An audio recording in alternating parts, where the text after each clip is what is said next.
का नहीं था। अगर धर्म का मुकुट होता तो कलयुग सोने में प्रवेश नहीं कर पाता। ये मुकुट किसका था? अधर्म का।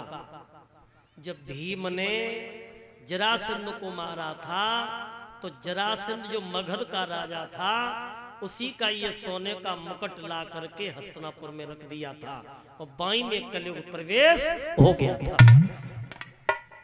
तो सोने में कलयुग का वास है, लेकिन गीता में भगवान कह रहे हैं कि सोने में मेरा साक्षात वास है। कौन से सोने में कलयुग को वास है और कौन से सोने में भगवान को वास है? बड़े ध्यान से सुनियो।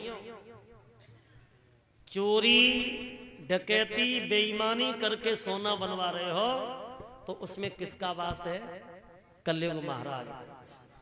और दसों नौ की कमाई करके मेहनत करके सोना बनवा रहे हो तो उसमें साक्षात प्रभु का वास है। बोल गोविंद भगवान की। मेरे भाइयों, अब सोने में वो बैठ गया कलयुग, और जब कलयुग सोने में बैठ गया तो एक दिन परीक्षित घूमते घूमते आए और वही सोने का मुकुट उठाया और मुकुट उठा करके परीक्षित ने सर पे रख लिया। और जैसे ही मुकुट सर पे रखा सोई खोपड़े पे कलयुग सवार हो गया। और जब खोपड़े पे कलयुग सवार हो गया तो उसी मुकुट को पहन करके और परीक्षित बियाबान जंगल में पहुंचे। जेठ का महीना था, इन्हें प्यास लगी, चारों तरफ देखा, नदियां तालाब सब सूखे पड़े थे। अब तो परीक्षित के प्राण जाने लगे और इधर बुद्धि पे कलयुग सवार था। मेरे भाइयों, आगे बढ़े तो एक ऊंचा सा टीला देखा। उस टीले पे एक छोटा सा आश्रम था और वो आश्रम किसका था? लोमस ऋषि का, जिनके दो नाम आए, लोमस ऋषि और एक नाम और है समीक ऋषि। लोमस और समीक दो नाम आए। और भाइयों, उन्हीं लोमस ऋषि के आश्रम पर घोड़े को लेकर के जब ये पहुंचे हैं तो लोमस ऋषि नेत्र बंद करके पद्म आसन लगा करके और माला जप रहे हैं, भगवान का ध्यान कर रहे हैं। ए बेटे शांत हो जाए। तो परीक्षित सामने पहुंचे हैं और आवाज लगाई है,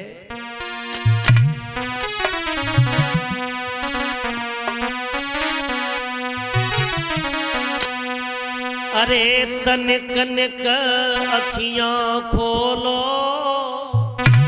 और बाबा पिलैयो ठंडो। तनिक तनिक अखियां खोलो, बाबा पिलैयो ठंडो। तनिक तनिक अखियां खोलो, बाबा पिलैयो ठंडो। अरे तनिक तनिक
गुस्सा में डोलो,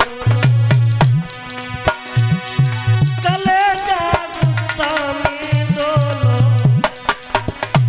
बाबा पिलाइयो ठंडो, कलेजा गुस्सा में डोलो, बाबा पिलाइयो ठंडो, कलेजा गुस्सा में डोलो, बाबा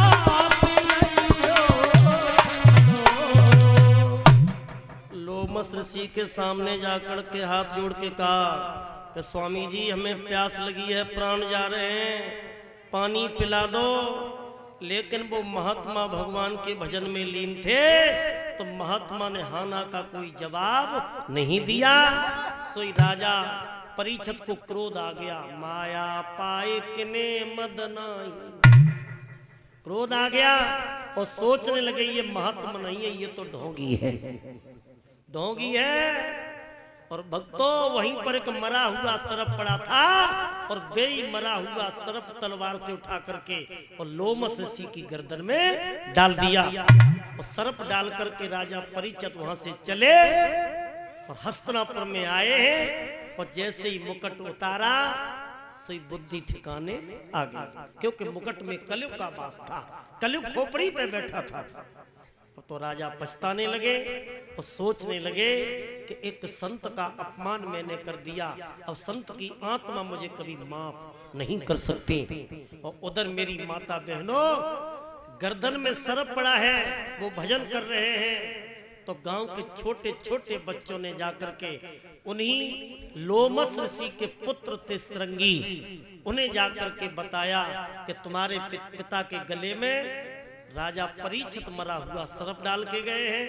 तो श्रृंगी ऋषि को जब ये मालूम पड़ा तो श्रृंगी ऋषि आते हैं, पिता के गले में मरा हुआ सर्प देखा, सो भक्तों क्रोध आ गया और कमंडल से जल लेकर के उस श्रृंगी ऋषि ने राजा परीक्षित को श्राप दे दिया कि हे राजा परीक्षित, मैं तुझे श्राप देता हूं कि तूने मेरे पिता के गले में मरा हुआ सर्प डाला है और ये सर्प 7वें दिन जिंदा बन करके तुम्हें डसेगा, ये मेरा श्राप है। और भक्तों चिट्ठिया लिखी है, चिट्ठिया में क्या लिखा है?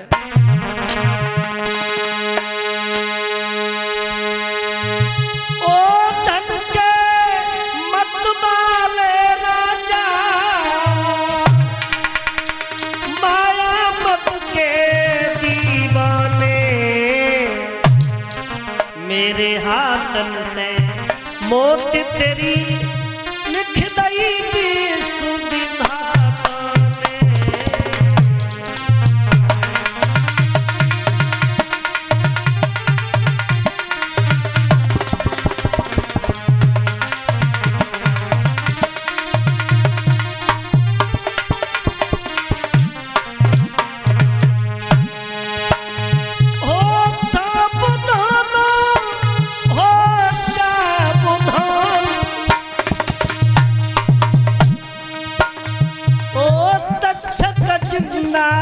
हुई जइयो 7वें दिना, जा पापी को यमपुर को तुम तो पहुंचइयो।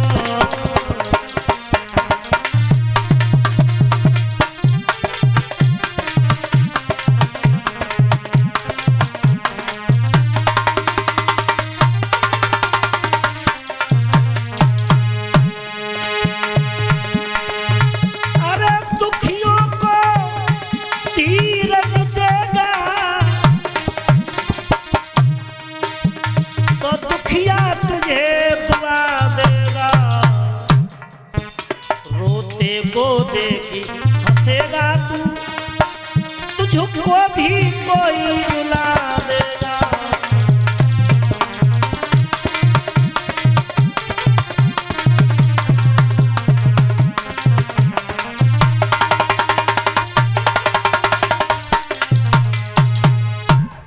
श्राप दे दिया कि ही मरा हुआ सर्प 7वें दिन जिंदा बन के तुम्हें डसेगा। और भक्तों श्राप जैसे दिया सोई लोमस ऋषि के नेत्र खुल गए। लोमस ऋषि ने अपने पुत्र श्रृंगी को देखा, पूछा बेटा क्यों रो रहे हो? जवाब दिया पिताजी तुम्हें नहीं पता, हस्तिनापुर का राजा परीक्षित तुम्हारे गले में मरा हुआ सर्प डाल के गया और मैंने उस राजा को श्राप दे दिया कि मरा हुआ सर्प 7वें दिन उसको डसेगा, उसकी मृत्यु हो जाएगी। बोले बेटा तुमने बहुत अन्याय किया। संत हृदय नवनीत समाना, संतों के अंदर शीतलता होती है, संतों के अंदर शांति होती है, और तुमने श्राप दे दिया। जो राजा हम सबका पालन पोषण करता हो और तुमने उस राजा को श्राप दे दिया जिंदगी मौत का। जा मैं तुझे श्राप देता हूं कि श्रृंगी आज के बाद तेरी आत्मा में कभी शांति नहीं आएगी। अपने बेटा को श्राप दे दिया। बोल गोविंद भगवान की। भक्तों इस तरीका से श्राप दिया है और आगे क्या हुआ ये कल की कथा में आप लोग सुनेंगे। आज हमारी माता बहनों ने भाइयों ने शांति बनाई है, इसके लिए आभार प्रकट करता हूं। कि जय बोलो विपिन बिहारी।